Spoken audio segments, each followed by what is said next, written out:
So I'm in now Virgil's Aeneid, book 4, where Dido has just found out that Aeneas is not going to remain her lover, and I'm going to give some commentary on just this small paragraph of the Aeneid in book 4.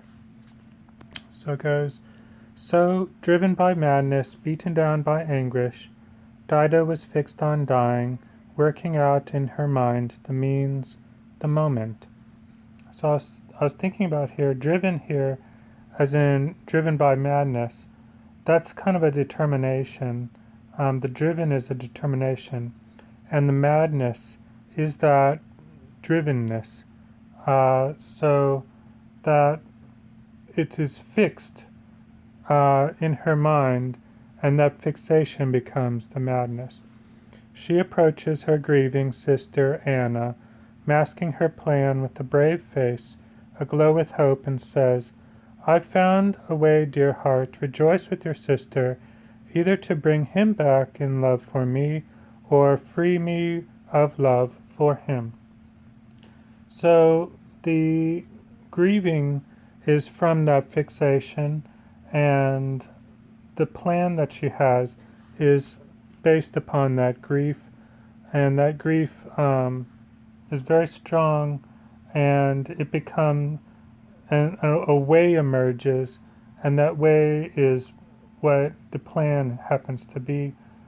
A rejoicing could be that way, seen as that way, as the love that she wants to have will be or is of the rejoicing. So close to the bounds of ocean, west with the setting sun lies Ethiopian land, the end of the earth where colossal Atlas turns on his shoulders, the heavens studded with flaming stars.